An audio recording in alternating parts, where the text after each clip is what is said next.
Pada umumnya biaya itu terdiri dari dua jenis, ada yang fixed cost dan ada yang variable cost.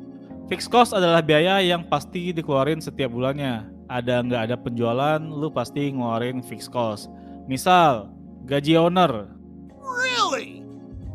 Ya harus, kalau owner masuk di eksekutif dan sebagai pelaksana, ya harus digaji, dimasukkan di laporan keuangan. Karena ya simpel aja, owner masih butuh makan. Kenapa gue tekanin hal ini? Karena banyak teman-teman gue yang baru mulai bisnis nggak masukin biaya ini ke laporan perusahaan atau laporan laba rugi. Karena menganggap bahwa kalau dia pengusaha ya dia nggak seharusnya atau dia nggak layak digaji. Karena yang digaji menurut dia hanyalah karyawan. Dia menganggap bahwa owner hanya boleh ngambil duit kalau perusahaannya untung. Ya sebenarnya boleh-boleh aja mikir kayak gitu, tapi masalahnya nggak realistis. Ya karena selama lu jalanin bisnis dan masih hidup, ya lu butuh makan.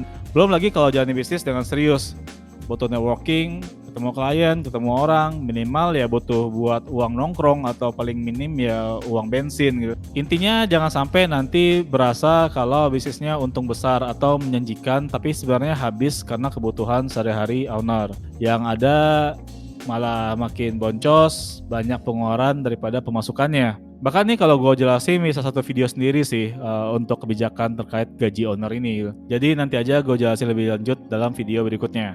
Terus lanjut yang masih termasuk biaya tetap itu selain gaji owner juga ada biaya sewa gudang atau sewa kantor yang biasanya bisa sewa per tahun atau per 5 tahun atau juga mungkin per bulan. Terus lanjut gaji karyawan karena kebanyakan karyawan ingin digaji secara pasti tanpa harus melihat penjualan. Terus lanjut ada juga biaya sewa web atau biaya domain per tahun. Terus gue juga masukin biaya marketing sebagai fixed cost. Ini mungkin ada yang anggap bahwa biaya marketing itu variable cost, tapi kalau gue menganggap bahwa biaya marketing itu fixed cost.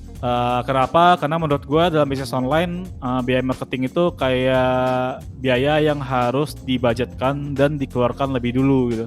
Jadi lu harus ngeluarin biaya marketing dulu baru ada salesnya. Jadi setidaknya menurut gue harus ditetapkan biaya marketing gitu. Jadi ada biaya marketing tetap yang dianggarkan untuk marketing setiap bulannya. Terus setelah fixed cost kita masuk ke variable cost. Variable cost adalah biaya yang berubah-ubah tergantung dari produksi atau penjualannya.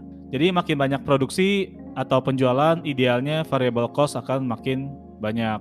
Apa aja sih jenis-jenis variable cost? Itu pastinya adalah biaya produksi atau COGS. Makin banyak jumlah orderan atau makin banyak yang perlu dibikin, pasti jumlah material yang dibutuhkan makin banyak. Material dibeli pakai duit, artinya makin banyak material yang dibutuhin, makin banyak biaya yang dikeluarkan untuk beli material tersebut. Terus yang kedua itu biaya potongan platform seperti transaction fee itu termasuk variable cost. Seperti kita sama-sama tahu, marketplace memotong setiap transaksi seller sejumlah nilai yang ditentukan, yang dianggap sebagai biaya komisi. Makin banyak transaksi, maka secara kumulatif makin banyak biaya komisi yang harus kita serahkan kepada marketplace. Terus lanjut, biaya variable cost berikutnya adalah biaya packing. Dalam bisnis online, biasanya biaya packing itu meliputi biaya kardus, bubble wrap, plastik-plastik, atau ya segala jenis packaging lainnya. Biaya packing secara kumulatif akan makin tinggi seiring dengan banyaknya kuantitas pesanan yang di packing. Memang ada yang masukin biaya packing ini ke dalam COGS.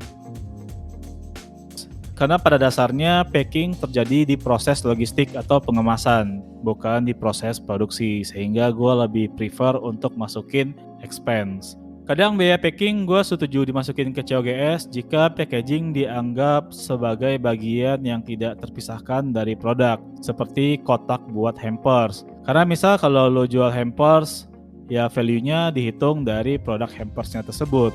Sehingga hampers tersebut memiliki nilai yang spesifik dan memiliki sebuah SKU baru. Kadang dalam aturan accounting ini bisa diperdebatkan, tapi menurut gua itu nggak penting selama kita paham kenapa biaya itu ada dan apa konsekuensi dari biaya tersebut terhadap profit bisnis kita. Dan terakhir itu bonus atau komisi.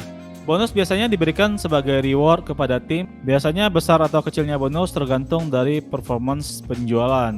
Cost ini tidak akan dikeluarkan jika target penjualan atau target produksi tidak tercapai, sehingga bonus dan komisi bisa dianggap sebagai variable cost. Pemahaman yang baik terhadap fixed cost atau variable cost itu bisa membantu kita dalam menentukan strategi atau mengefisiensikan proses bisnis, sehingga diharapkan mencapai laba yang optimum. Selain BBA ini ada juga yang namanya interest, tax, depresiasi, dan amortisasi. Tapi gue nggak akan bahas itu di video gue kali ini, karena pembahasan tersebut menurut gue akan efektif untuk bisnis-bisnis di level yang lebih advance, dimana bisnisnya udah nggak mikirin lagi profit buat makan siang besok. Udah segitu aja video kali ini, semoga video ini cukup jelas buat reference gue nantinya ketika lagi bahas materi-materi di video gue berikutnya. Selain itu mungkin nanti gue bisa masukin file-file terkait di deskripsi.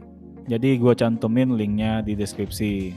Thank you, see you in the next video.